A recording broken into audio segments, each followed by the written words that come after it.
아동 청소년 대상 성범죄에 대해 경찰들이 미성년자로 위장해 수사할 수 있도록 하는 내용의 아동 청소년 성보호법 개정안에 대해 국회 여성가족위원회 법안 소위가 법안 심사에 착수했다는 내용 앞서 전해드렸는데요.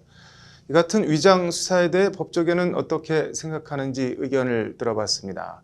도입 필요와 취지엔 공감하면서도 부작용 방지 대책도 함께 마련돼야 한다는 지적이 많았습니다. 계속해서 장한지 기자가 전해드립니다. 신분을 속이고 수사 대상에 접근하는 이른바 함정수사엔 크게 두 종류가 있습니다. 하나는 기회제공형 함정수사이고 다른 하나는 범위 유발형 함정수사입니다. 전자는 이미 범행을 저지를 마음을 먹고 있는 상태의 사람에게 범행에 착수하거나 실행할 기회를 주는 것을 말합니다. 후자는 범행을 저지를 마음이 없었는데 범행을 저지를 마음을 먹게 만드는 함정수사를 뜻합니다. 예를 들어 청소년 성매매를 하려 대상을 물색 중인 사람에게 경찰이 여고생인 것처럼 속여 접근하는 게 기회제공형 함정수사라면 그럴 마음이 없었는데 나 어때요? 라는 식으로 성매매를 유도하는 건 범위 유발형 함정수사입니다. 우리 법원은 범위 유발형 함정수사는 위법한 수사로 봐서 공소기각 결정을 하는 반면 기회제공형 함정수사는 성매매나 마약수사 등에 한해 제한적으로 인정하고 있습니다.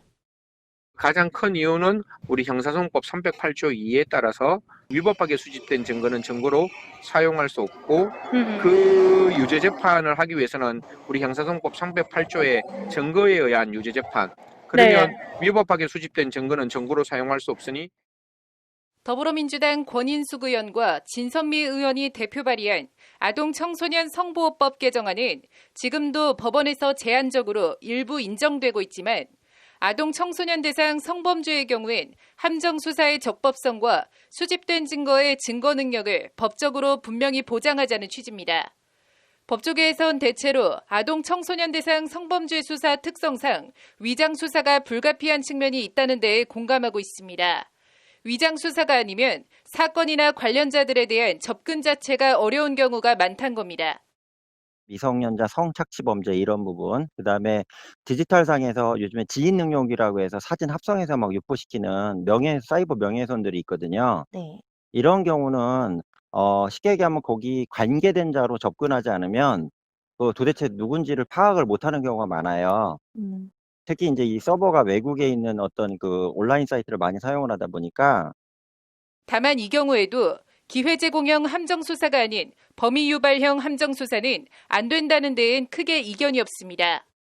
일정 정도의 잠입수사는 허용이 돼야 된다고 보는데 그럴 의도가 없는 사람에게 아니면 잠재적으로 의도가 있는 사람에게 범죄를 할 것을 어떻게 보면은 유인을 해서 그 사람을 검거하는 방식의 수사보다는 그 안에 이제 동조하는 것처럼 참여를 해서 그 안에서 벌어지는 것들을 검거해서 수사하는 표적 수사나 인권 침해 등 함정 수사나 위장 수사, 남용 방지 대책도 반드시 함께 마련돼야 한다고 지적합니다. 또 하나 중요한 거는 이제 잘못하면 표적 수사로 이걸 써먹을 수가 있기 때문에 그 인권 침해 소지는 분명히 있을 수 있어요. 네. 그래서 인권 침해 소지가 논란이 되지 않도록 이걸 만약에 남용하거나 오용을 하는 경우에 강력한 처벌할 수 있는 규정을 반드시 형법이나 형소법에 넣어야 된다고 생각이 듭니다. 관련해서 위장 수사는 범죄 의도와 관련자들의 신원을 확인하는 정도에서 그치고 이후엔 압수수색이나 체포영장을 발부받는 등 통상의 수사 절차대로 수사를 진행해야 한다는 제언도 제시됐습니다. 잠입수사가 됐건 함정수사가 되었건 그 외부적 그 범죄 상황만 확인하고 나오는 걸로 거쳐야 한다.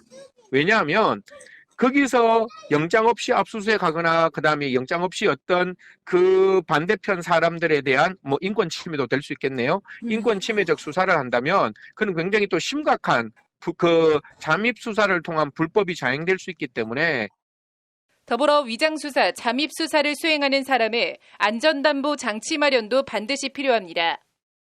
가장 중요한 게 그 잠입 수사를 했는 사람의 신원을 어떻게 보호해 줄 것이냐.